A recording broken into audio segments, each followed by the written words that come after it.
Sports Radio 104.3 The Fan presents The Drive with the Top 6 at 6. How about 6? 6 is good.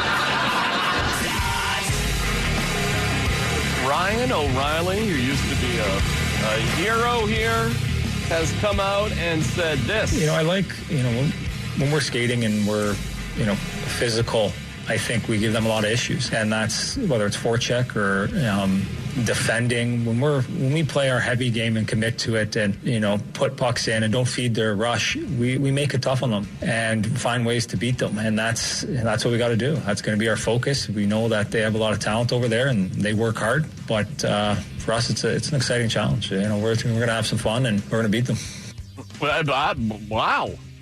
What do you think about Ryan O'Reilly of the St. Louis Blues' comments? Ryan O'Reilly knows that he needs to get his peers rolling. Sometimes you look at a matchup and you realize, hey, we got to do something crazy in order to get this thing going. St. Louis Blues know that they are an inferior team to the Colorado Avalanche, so you come out and you say something crazy, try to get your guys going. He was also kind of respectful of the Avalanche in it.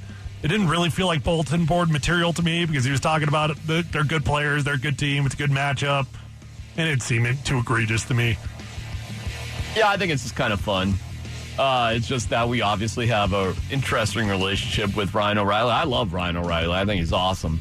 But, there were some tricky moments with him and the organization.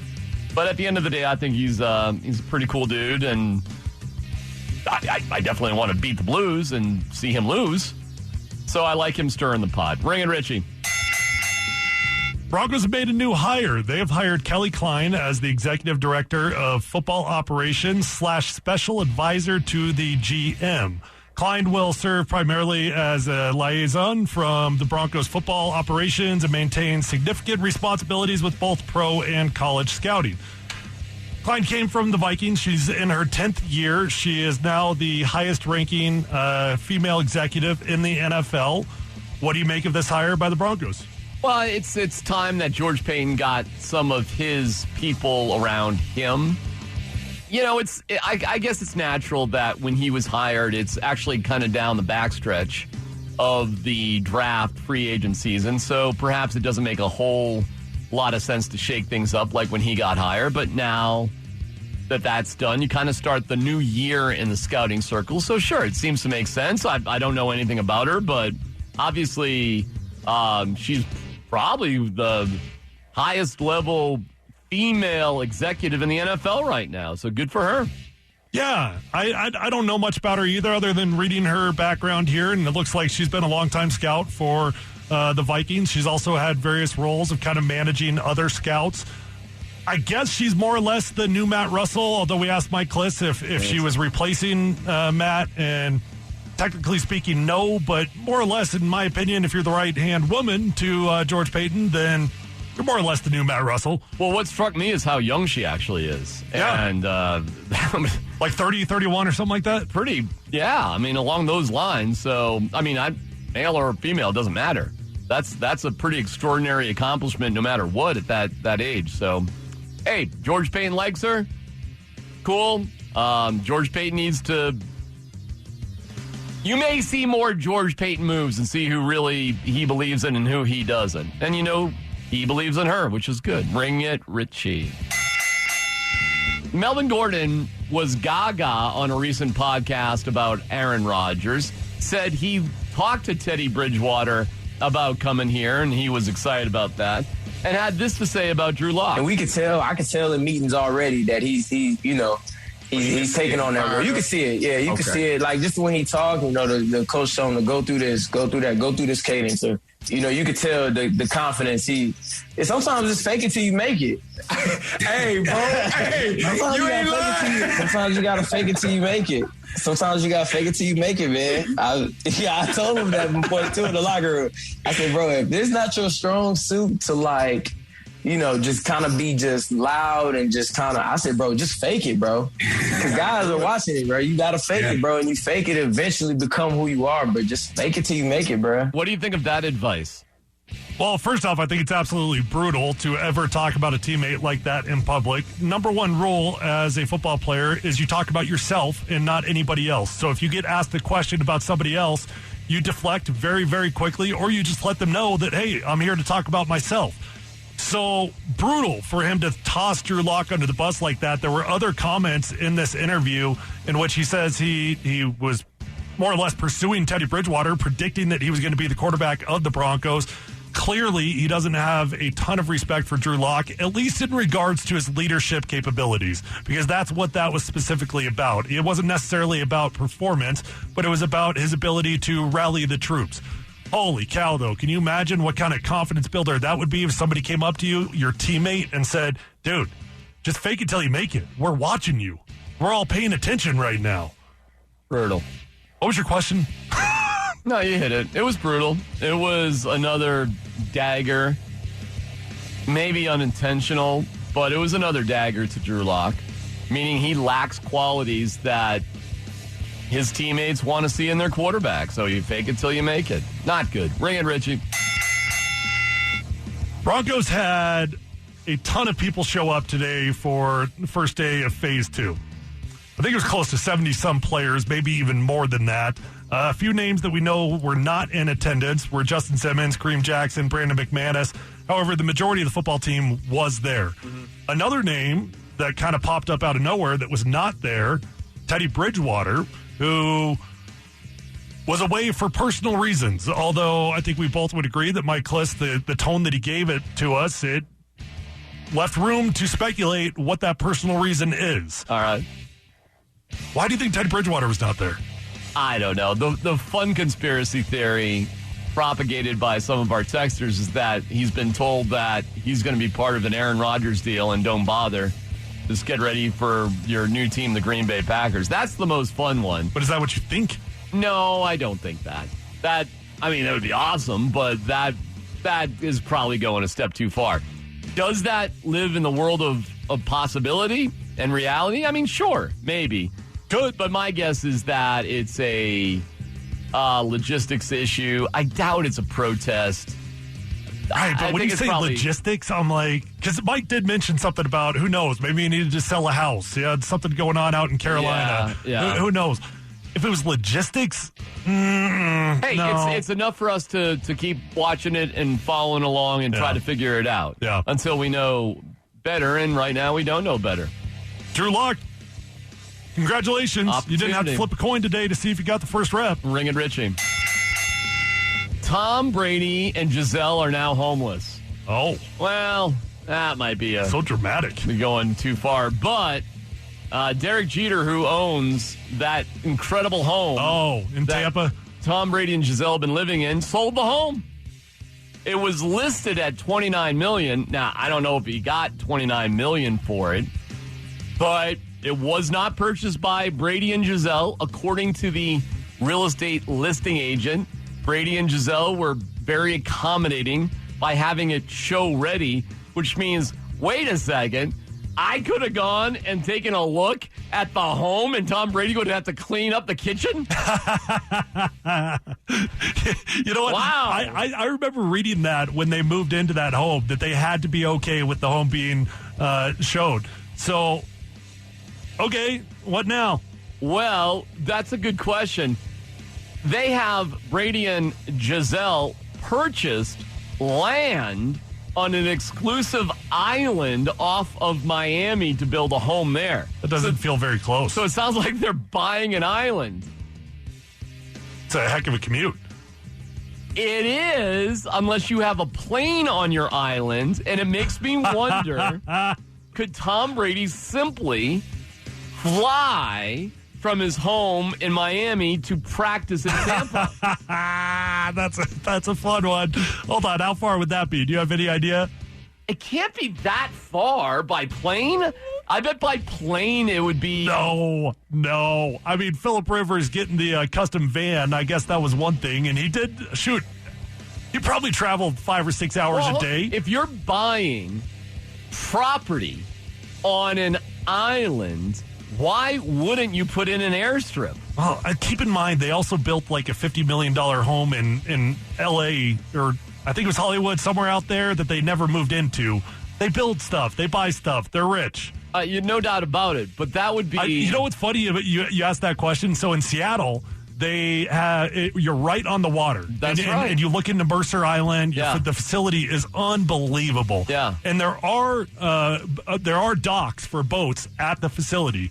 And there was somebody that worked in the building. Nobody really knew who it was.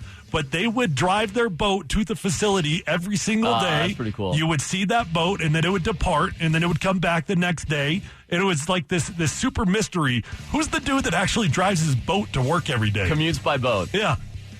I could have sworn that I've seen seaplanes land near the Seattle all the facilities. time. Oh, okay. Yeah. All right. Yeah, that's a huge deal out there.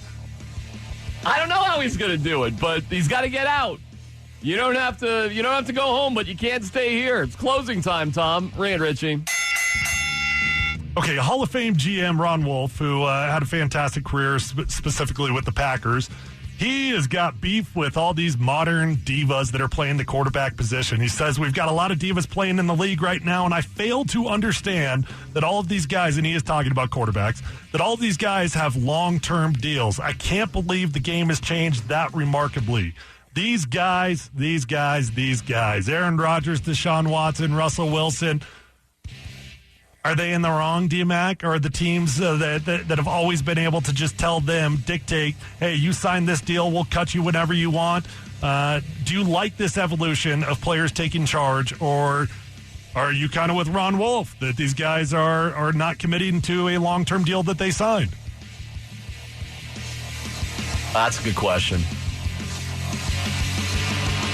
Kind of both. The reason why the NFL is so great for fans is for the same reasons it's so frustrating for the athletes. Because teams can really go from complete garbage to Super Bowl contenders in 3 years if you do everything right. It is practically impossible to do that in any of the other sports. Yeah.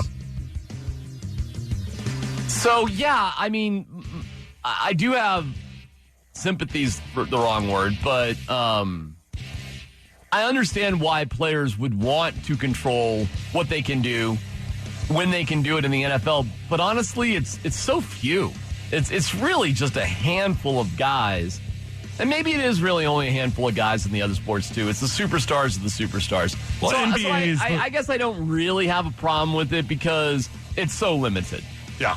I mean, I've got no problem whatsoever. These teams are not committed to you when they sign those contracts. They can get rid of you at any point. They could trade you at any point. So why all of a sudden are you a bad guy if you decide that you no longer want to work for your employer after you signed a contract? Yeah, how's that any different than you or I signing a contract with 104.3 The Fan and a year being like, I hate it here. Not that would ever happen here. Not here. Right? Not here. I want to get out of here. What's the difference? What makes these athletes bad guys for not wanting to fulfill a contract that they signed? No, I'm fine with it. I don't think they're bad guys. Listen, once the season starts, if you're focused on the season, that's fine. I don't think any players or, frankly, even any fans, when it's not in the season, really should have a beef with a guy just trying to work out the best financial deal for himself one way or the other, pursue his own happiness. I mean, let's grow up here and understand that this is a person's livelihood, and we're not all 12-year-olds talking about our favorite sports teams and putting baseball cards in spokes. Well, we are, but yeah. Ring it, Richie. Wrap it up. If you go to the Fan Store, you'll see a ton of great swag, including our limited edition Fan Jam t-shirts. Get your show that you like the most. Hopefully you like us. And you can post it online, tag hosts, and we'll share it. Get them now at denverfan.com/store. Going, gone. All right, our guy that we're going to have on here in a second is Benjamin Hockman. I go way back with Ben. Way back. Great guy, super talented writer who grew up in the St. Louis area, and despite being an awesome writer for the Denver Post, always dreamed of going back to St. Louis for the St. Louis Post-Dispatch, which is a legendary paper, and the Cardinals are a legendary baseball team. St. Louis is a city, it kind of sucks. But in terms of that sports angle with baseball, it's awesome. and he wrote a brand new book called 11 and 11, talking about the St. Louis Cardinals in 2011. You know, Bob Costas was from St. Louis, a KMOX, and there's been other led to the Buck family, all that. You know, St. Louis has a very, very rich baseball tradition. But I was in St. Louis one time, and I saw the dump where the St. Louis Blues played in that area, and downtown where the baseball stadium wasn't, and it sucked. I mean, it was ugly as hell. You're saying Benjamin made a weird decision. Is that what you're saying? I'm saying he probably made a decision based on the fact that he really wanted to cover the Cardinals, and I understand that. But the unfortunate part is, as a writer for a newspaper, he has to probably cover the other teams as well, which leads him to the non-Cardinals area of things. So Benjamin, who spent a lot of time here in Denver, gets on Twitter today and decides to troll Denver. He posts a picture, and it's rainy and overcast, as it is today, and he's here for the Blues. And he takes a picture of Empower Field. Now, there's a lot of headlines you could put over the picture of Empower Field. But here was his troll. And again, I really like Benjamin. His troll is the NFL stadium where Tim Tebow played. The Tebow Manifesto. So Benjamin Hochman wants to eliminate, Peyton Manning and Champ Bailey or John Elway. Actually, John didn't play there, but Champ Bailey played there, and there's other Hall of Famers that played at that particular stadium. But no. Benjamin wants to remind everybody that's where Tim Tebow played. We bring Benjamin Hochman onto the air. Ben, first of all, it's awesome to have you on. I hope you're doing well. And Thanks, man. It's great to talk to you again. And why don't you take us inside that particular troll that you put on Twitter? Oh my gosh! Well, if I may, the part that I was trying to make that was actually, if you will, funny wasn't about the quarterback. Was at the end I put something about Tim Tebow when he used to play quarterback, because now he plays tight end in the NFL apparently. So it's more of a shot on Tebow than it was on Denver, because of course I was around as a columnist for the Denver Post, one of the columnists over there when Peyton Manning put together one of the greatest offenses of all time. Well, I thought it was pretty funny. I got what you were doing. I thought it was a riot. So, man, St. Louis, the Blues, Ryan O'Reilly, we're going to win. Okay.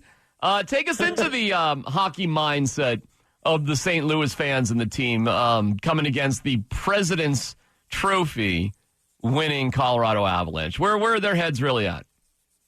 I think the fans are more confident than maybe those in the media or those that study the advanced stats. I don't know if you saw that brilliant piece in The Athletic recently that broke down the advanced stats and said that it was kind of like an NBA 1-8 matchup we're heading into right now. But the Blues fans are confident because they're like, look, we just beat these dudes twice in a row. Look, our goalie is playing at an elite level. Look, our team is 8-3-1 in our last however many games that is. I mean, our team's playing well, so there is that confidence. But the reality is, they got to go against the McKinnon line for a minimum 4 games, and if not 7, all the way to 7. Well, Benjamin, if St. Louis is to win this series, which no chance, but if they were to win this series, what has to go right for them? Well, I mean, per the way you asked the question, the answer is pretty much everything, right? The Blues would have to get some favorable calls. The Avs would have to make some dumb penalties that get the Blues on the power play where the Blues thrive. Other things that would have to happen is Jordan Binnington, the goalie who I mentioned, who has been playing fantastic hockey since basically April 1st, continues to play at that level. We saw it in the playoffs in 2019 when he won all 16 games as a rookie for the Blues to get the cup. So can he do it again? I don't know, but he's going to face a lot of shots that are at high danger areas, as the advanced stats might say. You know, an interesting dynamic here, and I wonder if St. Louis fans are into this, is the Stan Kroenke factor. That I'm going to assume he is absolutely despised in St. Louis, and it's probably not gone without notice that he owns the Avalanche. How does that factor in at all? Well, I mean, yeah, of course. It's hard to think. I'm thinking as the St. Louis fans think. it's hard to think of the Colorado Avalanche without thinking of who owns the Colorado Avalanche. And yeah, I mean, you captured it well with that line there. I mean, it was so brutal what occurred. He basically, I'm going to say this. He put together, it was the movie Major League. He put together the worst possible team for a decade. And I think they were actually trying to win, though. In Major League, they were trying to lose. I put together the worst team for a decade. Many of the fans were still into the team. They still got whatever, they still sold a lot of tickets. And then he kicked those fans in the stomach and said, I'm taking your team away from you because I'm a billionaire and I need more billions. It was a very, very tough thing for people from St. Louis to deal with. So, yeah, only 6 years later, they're still pretty angry at the guy. So, yeah, they want to beat the guy in hockey. Oh, I would imagine. Yeah, I'm sure that there is a lot of spite in that situation. Hey, we've got very high expectations for the Avs, and we were talking about it a little bit earlier. Would you be disappointed if they didn't make a finals appearance? Would you be disappointed if they didn't win the Stanley Cup? When you look at the Colorado Avalanche, what do you see? I see a Stanley Cup contender. I see a team that could and should make a playoff run. Now, I think they had a lot of the same intangibles last year, and unfortunately, with the COVID stuff and the injuries and everything, they got dealt a raw hand. And who knows? I mean, right? If the Avalanche were healthy in the playoffs last year, we might be talking about the defending Stanley Cup champions. So, yeah, there is so much to like about this team, and it's not just the superstar names. If you look up and down the roster at all the lines, they're really, really talented, and I'm personally just excited to get to watch McKinnon for 4 games in a row. Benjamin Hochman from the St. Louis Post-Dispatch, but a former tremendous writer for the Denver Post, back when they had more columnists than Mark Hislop, which we love Mark. We don't mind kids whatsoever, but I'm just saying there was a time there was more than one. Were you as mean as Mark? Hochman? He was hysterical. Not mean? Didn't call for everybody's head? Benjamin, you weren't a mean writer, were you? I don't think mean is the word. I think if there was something that I disagreed with, I would brilliantly explain it. Where I was going there was, and I know you're focused here on hockey, but I'd be remiss if I just didn't ask about Nolan Arenado. How is he? Is he doing all right? Our guy. Your guy? Oh, my God. Is he your guy? Yeah. Our guy. Yeah. No, I mean, what a turn of events. St. Louis is ecstatic about Nolan Arenado. The reality is, and you know this, and it's something that honestly people from other towns make fun of, and I understand. The way the Cardinals fans are, they're so proud, and they're so knowledgeable, and they have such a history and such a certain way they appreciate baseball and a certain type of player they appreciate, which is basically Nolan Arenado, and now he's actually on their team. So it's pretty exciting indeed, and he's doing all right. And he's he's in some commercials. I've been disappointed. I thought some of the Mexican restaurants would come up with Nolan Arenachos. Oh, that's good. Nice. That's good. Nothing yet. When you guys, when the Cardinals ditched Albert Pujols, did they tell him, or just they'll throw all of his crap out on the side of the street? Yeah, I think he was right. I think they just they texted him like, "Hey, man, it's over." What a turn of events! And then that was a big debate here in St. Louis. Devin, I was back in St. Louis, where they were saying, "Man, it would be great to get Albert Pujols back. It'd be so much fun, right?" And I was like, "No. Albert Pujols needs to remain in 2011 where he was when he was on the Cardinals for 11 seasons and was one of the greatest players of all time. You don't need to bring him back and try to squeeze out some memories, because you know what's going to happen. Either the best case scenario is he hits a few homers off the bench, which some other dude might have done anyway. The worst case scenario is you tarnish the legacy of one of your greats. So you didn't want him. You didn't want him back. You didn't. I didn't want him back. Okay. I didn't want him back. All right. I'm fine with John Nagowski, who no one's heard of and has a higher OPS. All right. Thanks, Ben. Enjoy your time back here. And I know you come back every now and then. So we look forward to more trolls and whatever you got to say online. And we'll see what happens to Ryan O'Reilly. But good to have you back, and thanks for being on with us, Ben. Good hearing your voice. Always fun being back in Denver. A fantastic sports town. All right, brother. Benjamin Hochman on the Johnson Auto Plaza hotline. Well, what a day we had, Tyler. It's crazy. We'll catch up with everything going on. Plus, Mike Kliss we should replay that. Mike had some some interesting vibes on Teddy Bridgewater. Keep listening. We'll have it all next. Does your company make safety a top priority? Alliance Safety, Colorado's premier supplier of safety equipment, is here to help make it one. As an authorized distributor of 3M safety products and home to all pro gear, Alliance has a vast inventory of personal protective equipment designed to keep your workers safe, including fall protection, safety glasses, protective gloves, and gas detection solutions. Visit AllianceSafetyInc.net. Call 303-388-8766 or stop by the Alliance Safety Warehouse off I-70 and Tower today to lock up all your safety needs. Sports Radio 104.3 The Fan presents The Drive. Here's Tyler Columbus and T-Mac. Playoffs, baby. Woo! Playoffs are back. Avalanche and the Blues coming up at 8 o'clock because that's when we want to watch the game. That's late. And, hey, I'm not complaining. Perfect for us, buddy. Fine by me. We got time to get a little dinner on the way home. Yeah. You know, they set it up just for us. No, hey, no complaints here. I'm excited. We got Ryan O'Reilly stirring the pot. Good for Ryan O'Reilly. I think he's awesome by doing that, but somebody's got to do it. Sometimes when things get so desperate, you're willing to give a little bit bulletin board material. Hey, fellas, I know that we are not as good as them, but you know what? Let's just go ahead and put it out there. Maybe the universe will change.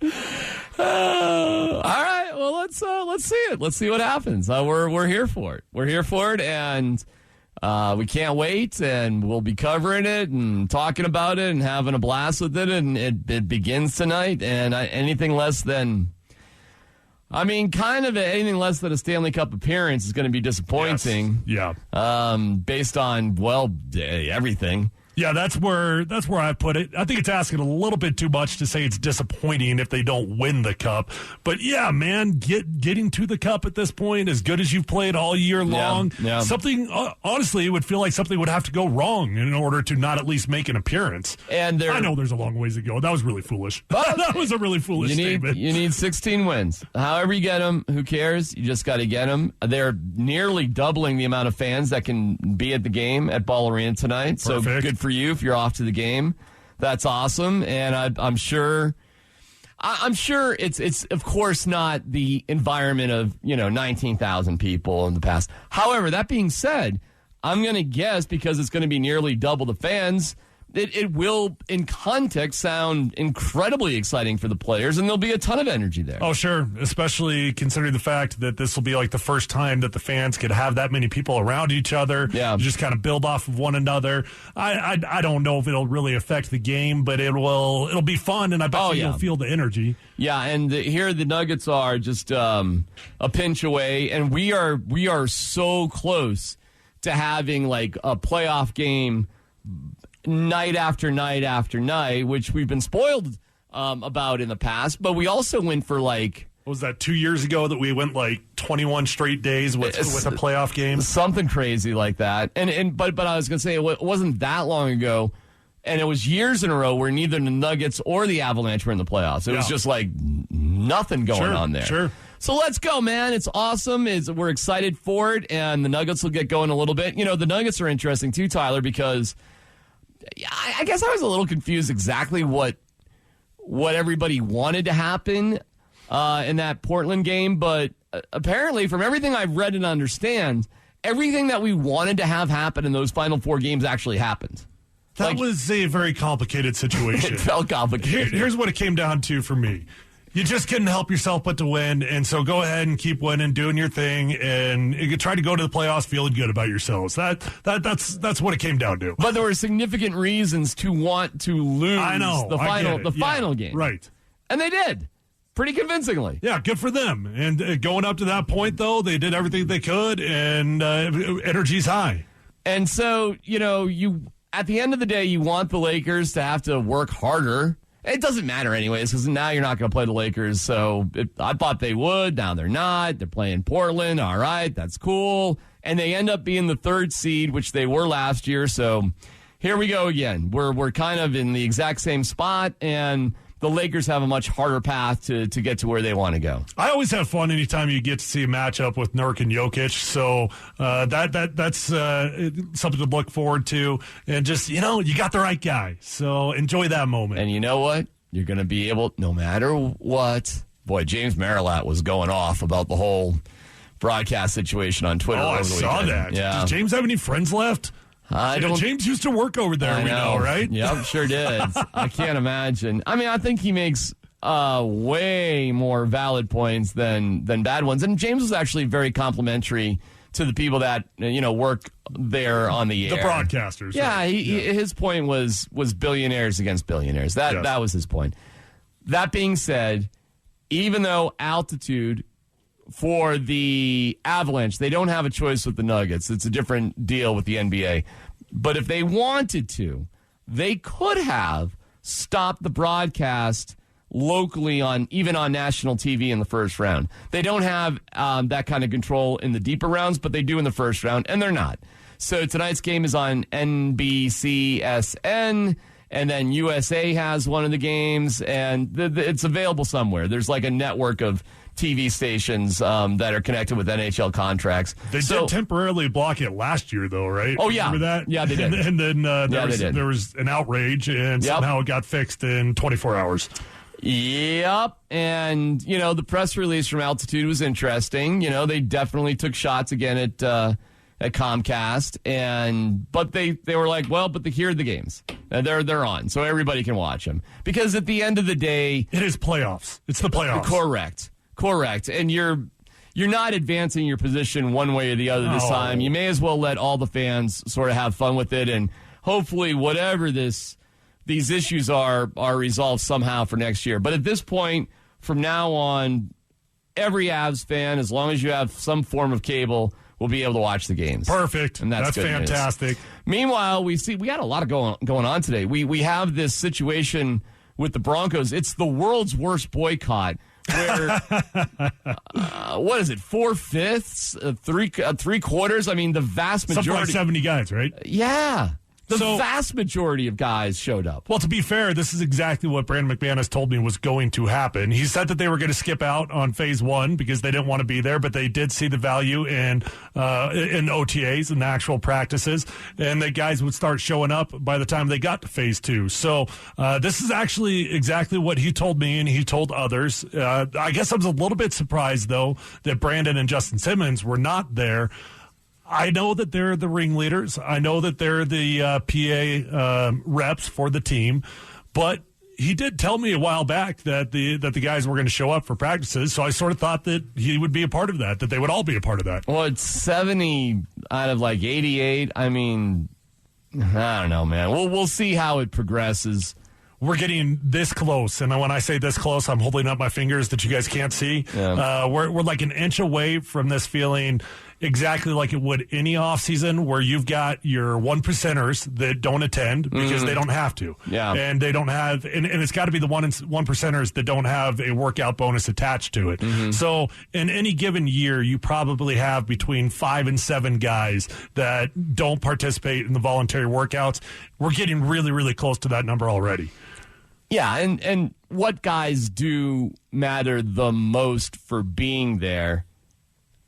All due respect to my guy B-Mac, but whether or not the kicker's there is really one of the more irrelevant factors. He could kick at Chaparral High School. He can come on down to Ponderosa. Don't get hurt, though. Oh, Chaparral, is that the home of Richie? Yeah, that is the home of Richie. Oh, yeah, I love it. Wolverines. Right? Yeah, buddy. I know my schools. I think B-Mac is upgraded in life, but there was a point in time that he lived right next to Chaparral High School. That's why I mentioned that one. Well, it's a wonderful place to live next to. That's darn right. It's all that.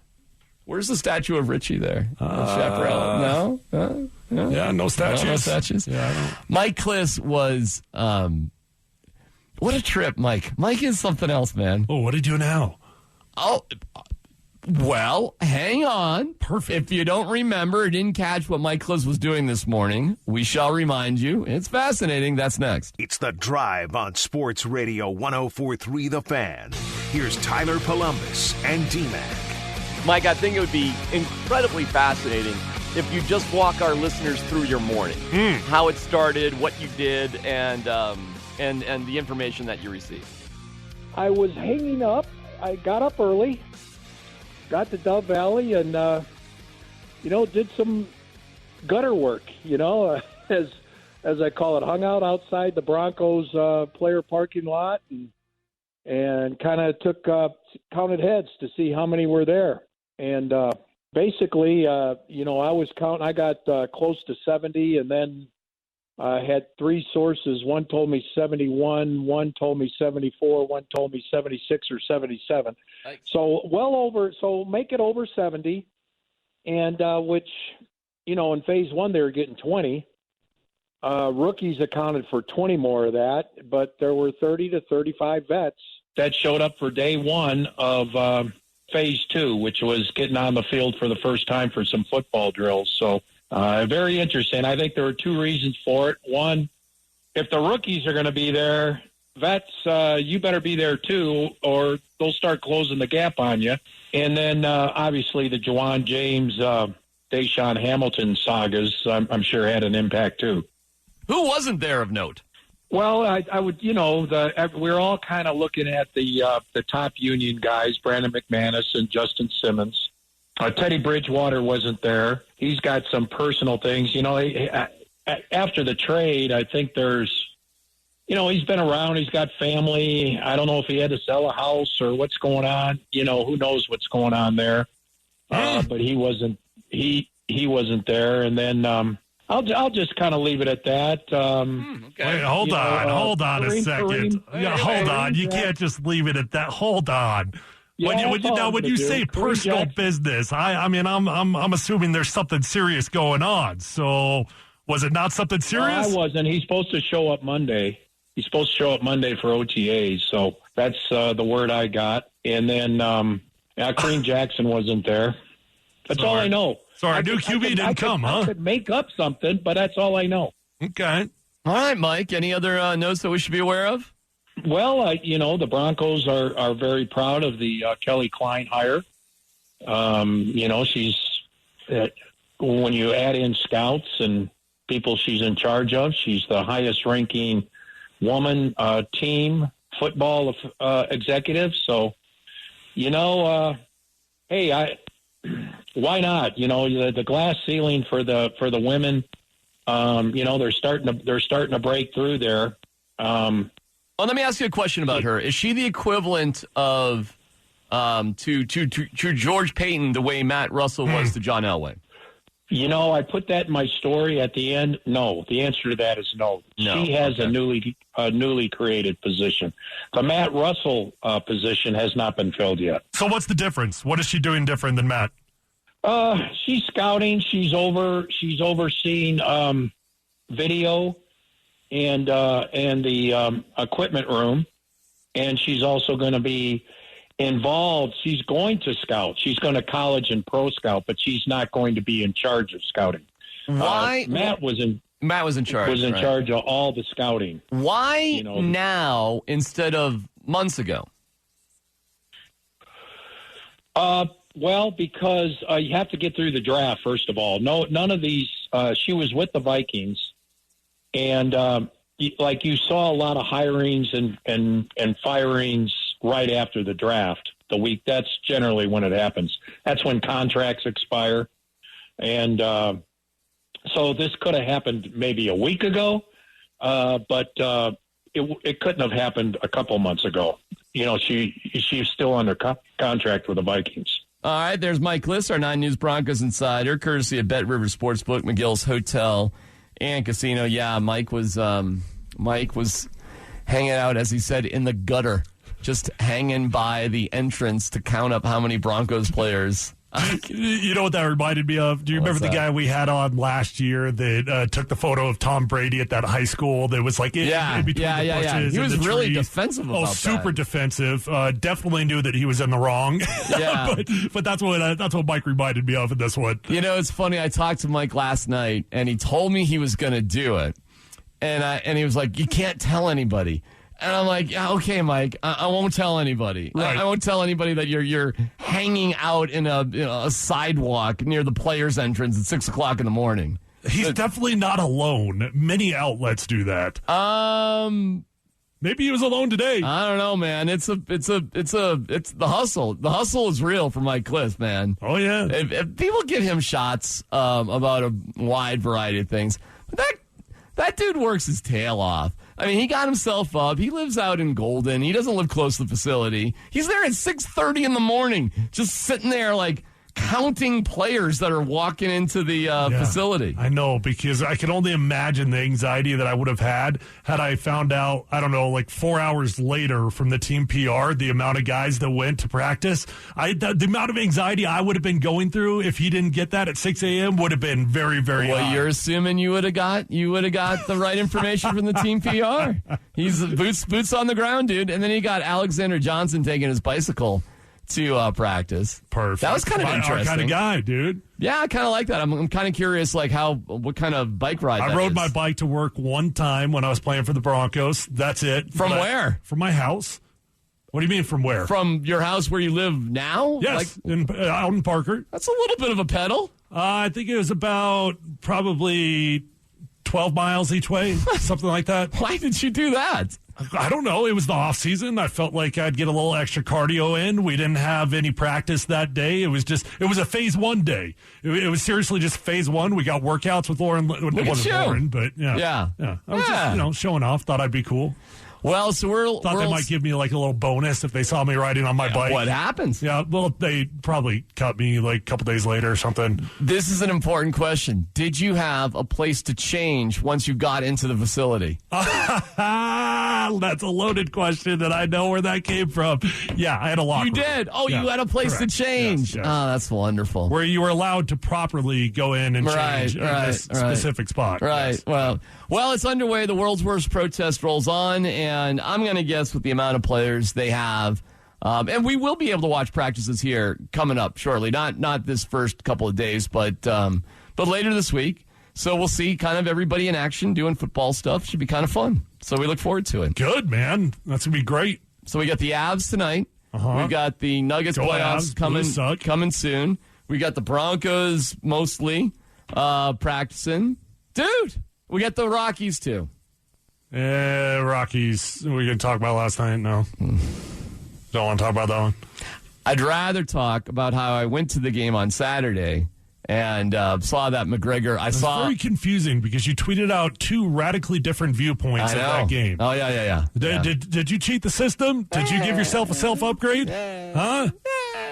I mean, you put it out there on Twitter for everybody to see. You were in the upper decks. Then all of a sudden you were right down there. You know, there at Coors Field, it's there's all sorts of places you can watch the game from. Yeah, it's exciting. You gave Grandpa Joe a little 5 spot on the way down. Huh?